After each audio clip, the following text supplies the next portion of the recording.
This week, a research program that has run continuously since 1962 lost its funding and opened an OnlyFans.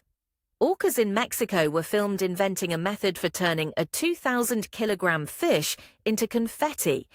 And Japan has begun selling a refrigerator you climb inside. None of this is invented. We checked twice. You are watching Outlier News, the week's most improbable findings, delivered with the enthusiasm they deserve. The data is real. The optimism is optional. We begin in Colorado, where a marmot research program that has been running continuously since 1962 lost the federal grants keeping it alive. So the scientists did the obvious thing. They put the marmots on OnlyFans. The page is called Only Marms. It promises, quote, unfiltered, yellow-bellied marmot content from the Rockies. The program's head, a UCLA professor named Daniel Blumstein, was careful to set expectations. Quote, it's going to be G-rated, and we're not going to sexualize this. The page is run by a first-year master's student who posts whichever clips she thinks will get the most awes. The team is also selling a beer called Marmot Tears, 64 years of continuous science, now partly funded by Vibes. In the Gulf of California, researchers have documented an orca behavior that nobody had ever described before.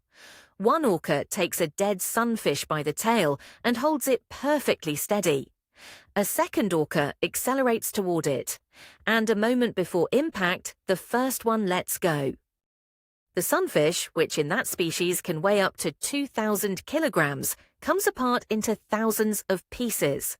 A juvenile in the group then fed on the smaller fragments, which is why the team thinks this may be a way of portioning food down to calf size.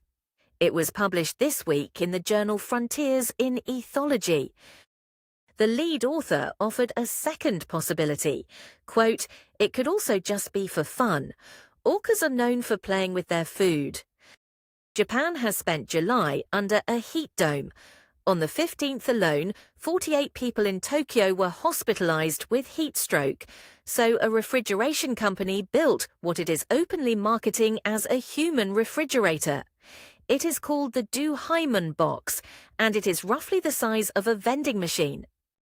You step inside and the door closes. It holds 59 degrees and blasts cold air at your head, neck, shoulders, and back. It is aimed at places where people work outdoors, like construction sites. Maebashi City Hall received one as a donation and lets the public use it for free. Retail price $9,326.25. Someone costed that out to the quarter.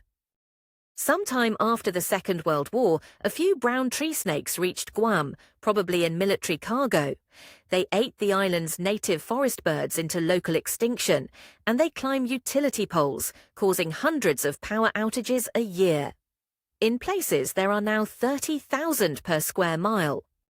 This puzzled biologists because a population founded by a handful of animals should be far too inbred to manage that. So a team at the University at Buffalo sequenced the genome properly and found more than 19,000 large structural differences hiding inside it, concentrated in genes for immunity and smell. Which led one researcher to a theory about why they rarely eat each other on Guam, the way they do back home. They can smell that they are related. An Idaho man named David Rush decided to break the world record for consecutive flaming torch juggling catches while riding a unicycle. The old record was 37. He describes himself at the outset as brimming with unearned confidence. He then learned something the official rulebook does not mention. Quote, the moment you pedal a unicycle forward while juggling torches, the forward momentum creates a draft that blows the flames straight back into your face. His eyebrows went first, then the hair on the backs of his hands. His first two official attempts ended in dropped torches in under 3 seconds.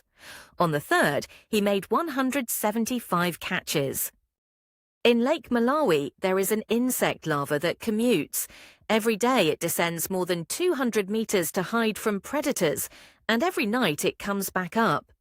It manages this using a pair of internal air sacs, which at that depth ought to simply be crushed flat. The sacs are lined with resilin, an unusually springy protein. The larva changes the pH of the sac walls, the resilin expands or contracts, and the volume of the sacs changes with it. It is buoyancy control by acidity. In pressure chambers, the sacs held at the equivalent of 400 meters. Which is a problem, because their fragility was one of the leading explanations for why insects never colonized the open ocean. The answer made the question worse. In 2021, a scruffy tan dog named Chong escaped from a home in Lincoln, Nebraska. His family kept looking for years, driving their old neighborhood, checking whether anyone was out walking him. Then a friend sent them a post from an animal shelter in Indiana. Chong had turned up outside a truck stop in Pittsburgh, 642 miles away. There was one complication. At some point after he vanished, somebody else in Lincoln had microchipped him. So the shelter had to call that owner first, wait 3 days, and receive no answer. His owner drove to Indiana and brought along Chong's brother, Cheech. The shelter reported he recognized both. Where he spent the 5 years in between remains entirely unknown.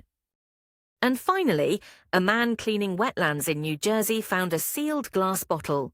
Inside was a note dated August 20th, 1973, a cry for help.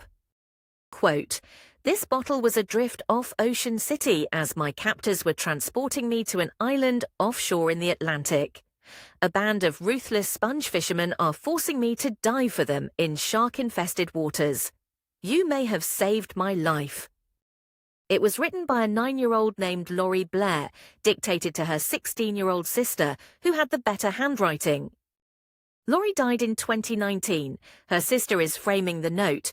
She said Lori was certain it would be found. Quote, "I think she would say, 'I told you so.'" That was this week in things that are technically true. Subscribe to Outlier News, where the data is real and the optimism is optional. I will be back next week, allegedly.